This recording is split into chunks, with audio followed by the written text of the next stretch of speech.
I'm gonna kind of go through a little bit of events and things like that also happened in my past and stuff like that. So when I was younger and everything like that, one of the things that happened to me and a good few different siblings and cousins and stuff like that is there were different forms of abuse. And so there was sexual abuse, there was physical, verbal abuse, the physical being like my my step grandfather, which I actually discussed in the previous one, that actually was attacked by my older stepbrother. If you don't know anything about this, it's in a previous live video and everything like that. So it's in a folder playlist. You can find it. It's under the trauma stuff. Um, that's under the childhood trauma is actually that one. But anyways, he was very militant in certain ways. So when we would go and do things and we would like go camping or do things that were supposed to be fun, he was very militant in how he had us do things. We had to pack things a certain way, and if we didn't do it efficiently enough or good enough under his standards, he would smack us kids, and there was a lot of fear there. There was a lot of resentment towards him and things like that. And then on top of it, these other things happening, by siblings and stuff like that, that were abusing other, us kids and stuff like that. It was really, really bad stuff. And so one of the things that I started noticing when I got a little bit older, like around 13, 14, I started noticing that I was seeing things. And I didn't recognize that I was having hallucinations until I got a little bit older. I just thought it was just something weird. I didn't really know what was going on with me. And it started to where I would see things out of my peripheral vision. It would be like these shadowy things, and they were freaky and they could be very spooky. And I didn't recognize that this is what was happening to me. And then it changed where it went from being things that I saw to I would hear what sounded like someone calling my name from like a distance, like not shouting per se, but like it just sounded like they were really far away, just calling my name. And I heard this just at random times. And at first, I thought it was truly someone trying to get my attention, someone really trying to talk to me. And so I would sometimes go and like look, like who the fuck's calling me? Who's looking for me, right? Well, then it came to where I realized that there really was no one there. Something was going on in my head. Well, then this perpetuated further later on once I reached my 30s. Well, about 30 years of age, actually. It changed. And this got to where I heard a voice that sounds like it's whispering all the time. It sounds like someone's literally just right there, like whispering all the time.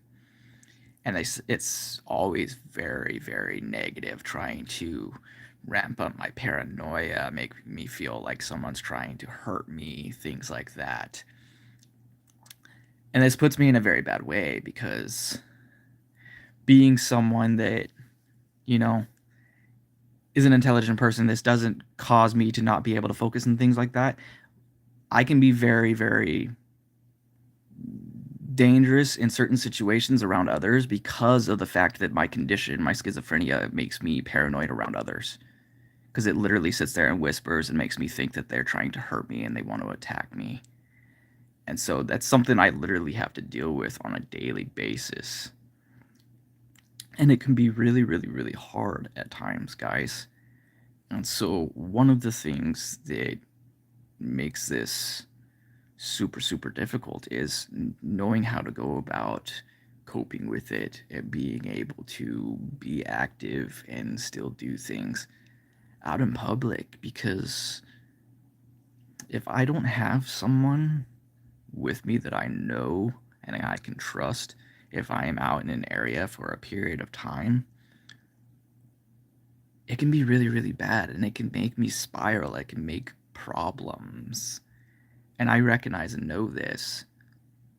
So I try not to be in an area for too long.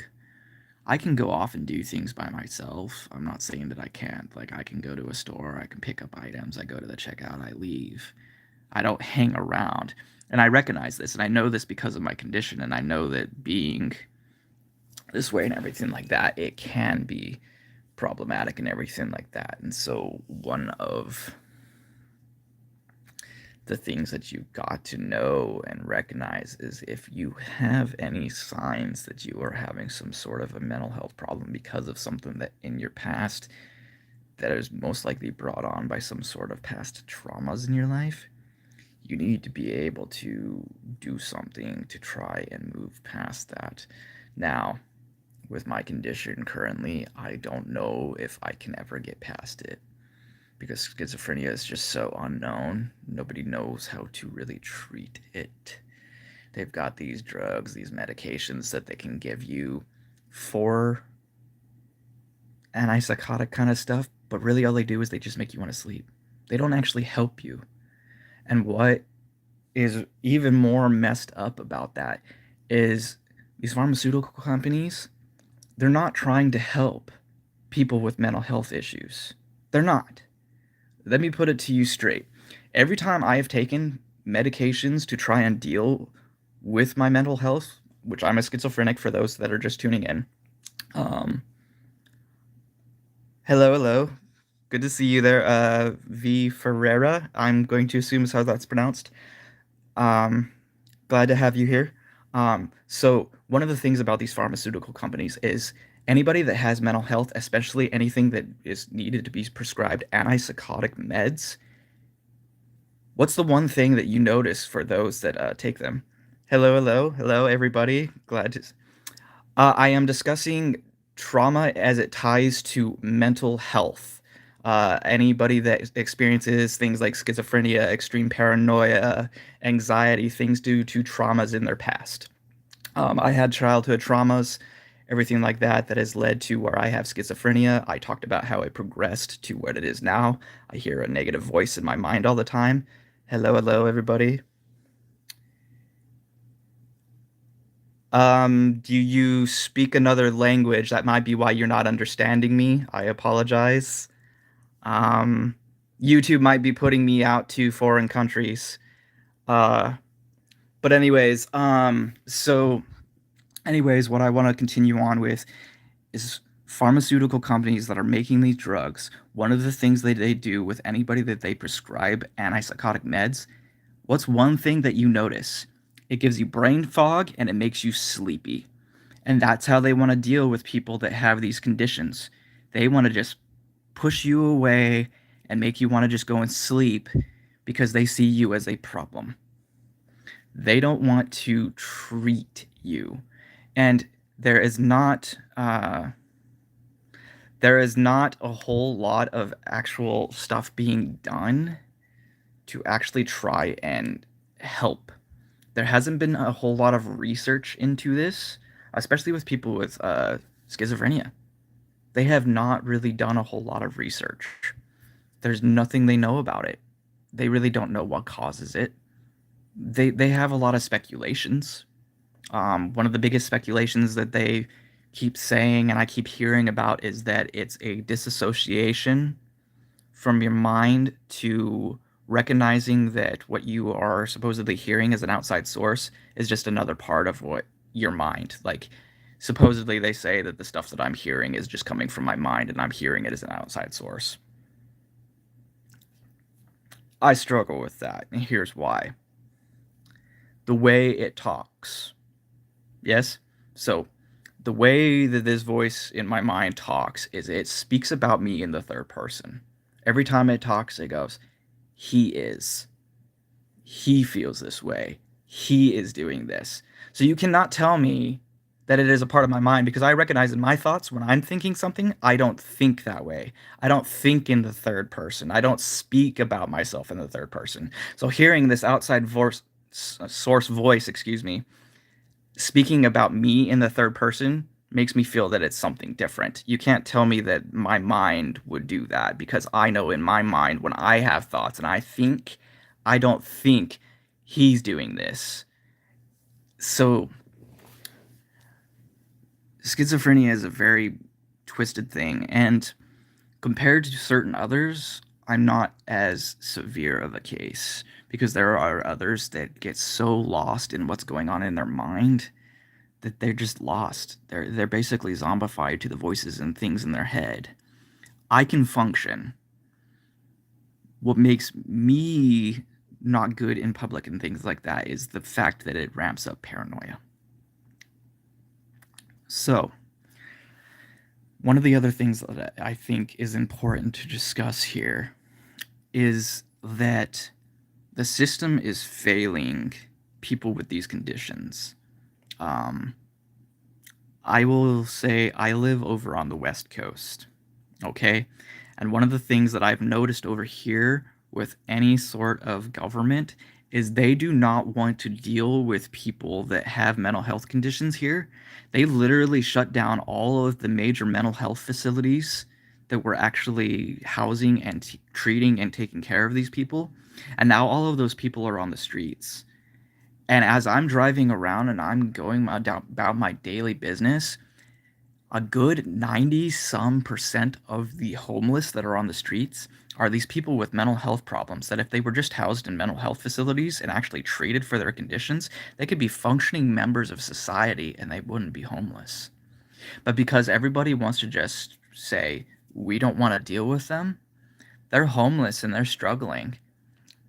And they're becoming problems for people that are just trying to walk around and do their daily business out there because some of these people are dangerous. When you have extremely, extremely bad schizophrenics walking the streets and they're dealing with and confronting people out there that are just walking by and they see them and perceive them as a threat because in their mind they're just so addled and they think that everything around them is just this fucked up world because bad cases of schizophrenia can literally make it to where you are living like in another world. Like you will perceive things completely different from what they are. Those people are dangerous. They need help, and the system is failing them. The government is failing them because they shut down so many of the facilities that could actually help these people. If the government would just do what they need to do and actually reopen facilities for the mentally ill, we would have the exponential amount of people that were on the streets, living on the streets currently, would dwindle. We would see less and less living on the streets because they would be getting proper treatment. A lot of the homeless are the mentally sick. I can't disagree with you there.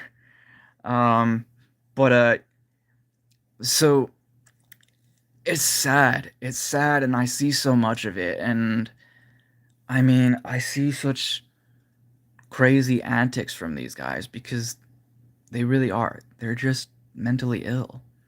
But here's the thing that I know is even if these facilities were opened and they were taken off the streets, yes, that meant immediately take them off the streets and people on the trying to go about their business would be safe. But even if they did reopen these facilities and got these people off the streets, the care that they would be receiving isn't going to work for them because the medications for these people that need to be on antipsychotics don't do anything but just make you groggy and want to sleep. That's all they do. I have gone through, I think, 6 or 7 trying to figure out something that works for me. None of them do shit. And some of the side effects are scary, guys.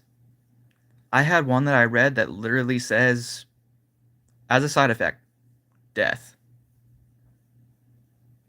Does that make you comfortable? Do you want to take something that literally as a side effect just says death? Would you be comfortable with that?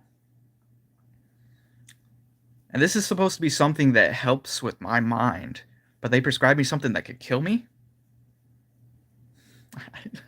I mean, how asinine is that, guys? Like, the fact that they can prescribe something like that that has that. And now they'll tell you, oh, that's one of the lowest symptoms, the chances of it actually killing you is so low. Okay, but here's the thing.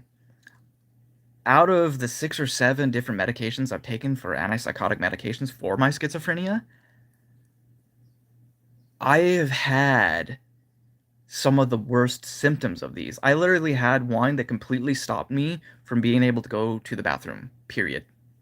I literally could not go to the bathroom. Now, tell me, as someone that had some of the worst symptoms of these medications, that on a medication that says it could cause death, do you think I should be taking it? And I told this to my psychiatrist. I was like, I have shown that I am affected by some of the worst symptoms of these, and you prescribe something that can kill me, and I can take no legal action against you. I can't do anything against them. Because one of the things they have you do when you immediately go into any sort of therapy, psychiatry, and stuff like that is they have you sign away all your shit to be able to take legal action for anything they prescribe to you. The only things that can be done possibly later is if you do die, your family can go after them because they did not sign the same waivers. But I'd still be dead. My life would be forfeit, and the only people that could do anything is the people that loved me and cared about me. How twisted is that? Like, that's so fucked up, guys. It really is. And people always ask me, why are you so strongly into games and music and other things like that? Because it's an escape from the crap world we live in, guys. Nobody cares enough about other people. It's very few and far between. And even less so in the companies that are ruling over all of this. All of the people that are tied to medicines, the pharmaceutical companies, all of those things, the government, all that, do not care about the people that are just trying to live their daily lives. And you see it more and more in people that are trying to get the medications that they need for mental health and even other problems. The prices are going up. Why? Because the government doesn't care if these people get better or not. They really don't. And if they don't get their medications, the government just is like, whatever. They don't care. They don't care about you. They don't care about me. They don't really give two flying fucks. As long as they keep lining their pockets with all that money, that's all they give two flying fucks about. And they'll walk all over everybody else to do it. And everybody else is just expendable. And they'll let, all these people that have these conditions like my schizophrenia, other people with anxiety, depression, all these things that can lead to some serious issues, not only for the individual but others. The government doesn't care. And they're going to push this stuff that doesn't help you. At most, it's just going to make you just in a brain fog, zombified, and want to sleep all day. So,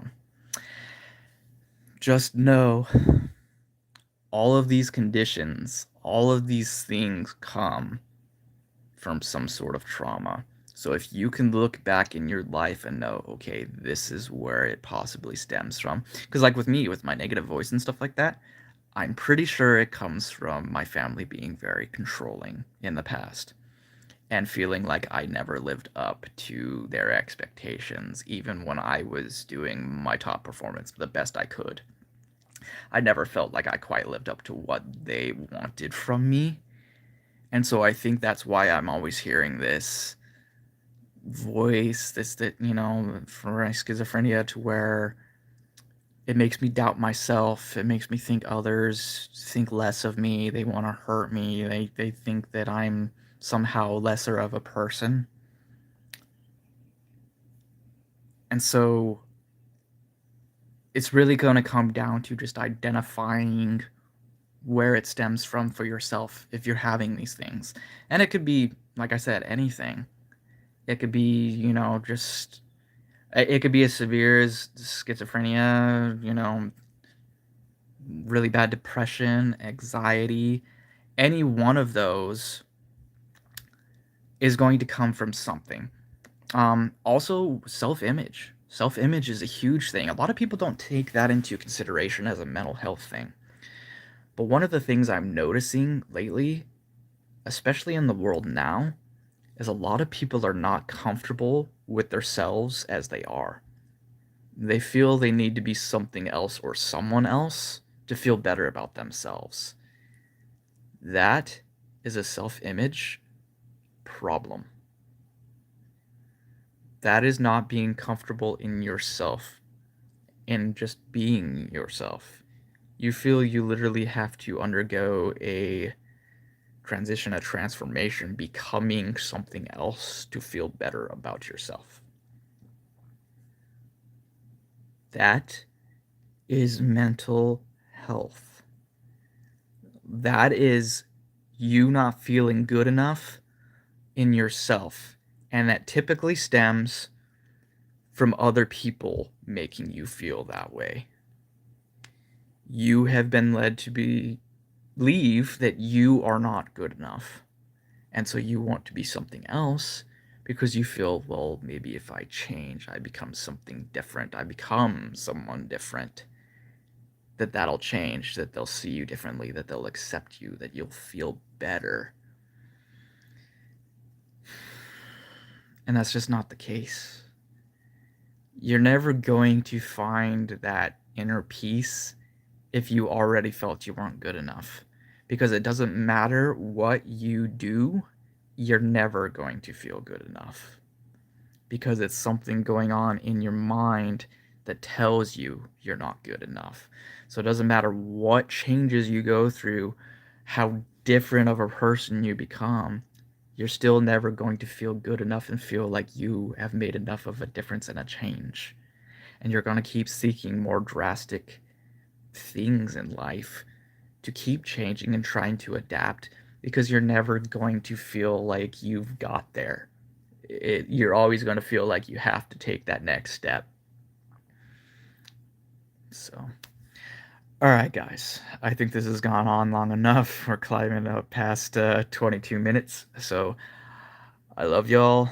I hope this helps somebody. That's all that matters. If it helps even one person, I've done my job. So, I love y'all. Jack the Stripper out.